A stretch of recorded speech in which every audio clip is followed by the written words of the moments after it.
सिर्फ 5 मिनट का मदरसा कुरान और हदीस की रोशनी में 15 रमजानुल मुबारक। नंबर 1, इस्लामी तारीख। मदीना में हुजूर सल्लल्लाहु अलैहि वसल्लम का इस्तकबाल। कुबा में 14 दिन क़याम फरमाकर रसूलुल्लाह सल्लल्लाहु अलैहि वसल्लम मदीना तैयबा के लिए रवाना हो गए। जब लोगों को आप सल्लल्लाहु अलैहि वसल्लम की तशरीफ लाने का इल्म हुआ तो खुशी में सब के सब बाहर निकल आए और सड़क के किनारे खड़े हो गए। सारा मदीना अल्लाह अकबर के नारों से गूंज उठा। अंसार की बच्चियां खुशी के आलम में ये अशआर पढ़ रही थी। तलअल बद्रु अलैना मिन सनियातिल वदाई वजब अश्शुक्र अलैना मा दआ लिल्लाहि दाई अय्युहल मबऊस फीना जित बिल अम्रिल मुताई। तर्जमा, वदा पहाड़ की घाटियों से 14वीं का चांद निकल आया, लिहाजा जब तक दुनिया में अल्लाह के लिए दावत देने वाला बाकी रहेगा उसका शुक्र हम पर वाजिब रहेगा। ऐ हम पर मबूस होने वाले, आप ऐसे अहकाम लेकर आए हैं जिनका मानना वाजिब है। बनु नजार की लड़कियां दफ बजा बजा कर गा रही थी। नहनु जवारिम मिन बनी नज्जारी या हब्बदा मुहम्मदम मिन जारी। तर्जमा, हम खानदान नज्जार की लड़कियां हैं, मोहम्मद सल्लल्लाहु अलैहि वसल्लम क्या ही अच्छे पड़ोसी हैं। हजरत अनस बिन मालिक रजी अल्लाह अन्हु फरमाते हैं कि मैंने कोई दिन उससे ज्यादा हसीन और रोशन नहीं देखा जिस दिन रसूलुल्लाह सल्लल्लाहु अलैहि वसल्लम हमारे यहाँ मदीना तशरीफ लाए। नंबर 2, अल्लाह की कुदरत। जानवरों को रोजी पहुंचाना। अल्लाह ताला ने जमीन पर अनगिनत किस्म के जानवर पैदा किए, जिनमें कुछ समंदर में रहते हैं और कुछ जमीन पर, कुछ फिजाओं में उड़ते हैं और कुछ जमीन के अंदर और जंगलों में रहते हैं। गर्ज ये कि अल्लाह की मखलूक बेशुमार है, लेकिन ये जानवर ना तो खाने पीने की चीजों को जमा करके रखते हैं और ना ही अपनी पीठ पर लाद कर चलते हैं, बल्कि सुबह को खाली पेट अल्लाह की जमीन पर रोजी की तलाश में निकलते हैं और शाम को पेट भर कर वापस आ जाते हैं। गौर कीजिए, इन हजारों किस्म के जानवरों के लिए रोजाना रोजी का इंतजाम कौन करता है?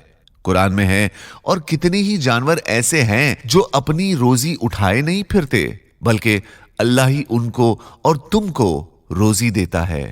नंबर 3, एक फर्ज के बारे में। सामान पर कब्जा कर लेने के बाद बेचना।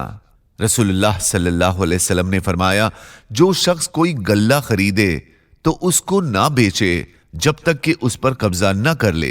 फायदा, अगर सामान ऐसा हो जो दूसरी जगह मुंतकिल हो सकता हो तो बेचने वाले पर वाजिब है कि पहले उस पर कब्जा करे, फिर वो सामान दूसरों को बेचे।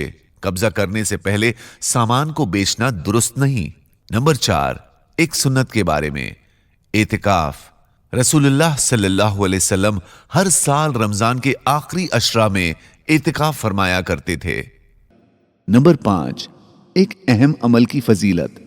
तक़वा और हुस्न अखलाक का दर्जा। रसूलुल्लाह सल्लल्लाहु अलैहि वसल्लम से पूछा गया कि किस अमल से अक्सर लोग जन्नत में जाएंगे, तो रसूलुल्लाह सल्लल्लाहु अलैहि वसल्लम ने फरमाया, तक़वा और अच्छे अखलाक की वजह से। नंबर 6, एक गुनाह के बारे में। अपने इल्म पर अमल ना करने का वबाल। रसूलुल्लाह सल्लल्लाहु अलैहि वसल्लम ने फरमाया, क़यामत के दिन सबसे ज्यादा सख्त अजाब उस आलिम को होगा जिसको उसके इल्म ने नफा नहीं पहुंचाया। नंबर 7, दुनिया के बारे में। मौत और माल की कमी से घबराना। रसूलुल्लाह सल्लल्लाहु अलैहि वसल्लम ने फरमाया, आदमी 2 चीजों को नापसंद करता है, हालांकि दोनों उसके लिए खैर हैं। एक मौत को नापसंद करता है, हालांकि मोमिन के लिए मौत फितनों में पड़ने से बेहतर है। दूसरे माल की कमी को नापसंद करता है, हालांकि जितना माल कम होगा उतना ही हिसाब कम होगा। नंबर 8, आखिरत के बारे में। मुश्क के टीलों पर बैठने वाले। रसूलुल्लाह सल्लल्लाहु अलैहि वसल्लम ने इरशाद फरमाया, 3 किस्म के लोग मुश्क के टीले पर बैठे होंगे। ये लोग कयामत के दिन बड़ी घबराहट से महफूज रहेंगे। ایک وہ غلام جس نے اللہ کا حق ادا کیا اور اپنے آقا کا بھی حق ادا کیا۔ 2 جو کسی قوم کا امام تھا اور اس کے مقتدی اس سے راضی تھے۔ 3 وہ شخص جو روزانہ 5 وقت کے لیے اذان دیتا تھا۔ نمبر 9 طب نبوی سے علاج، گوشت کے فوائد۔ رسول اللہ صلی اللہ علیہ وسلم نے فرمایا، دنیا والوں اور جنتیوں کا سب سے عمدہ اور لذیذ کھانا گوشت ہے۔ نمبر 10 قرآن کی نصیحت، شراب اور جوئے سے بچو۔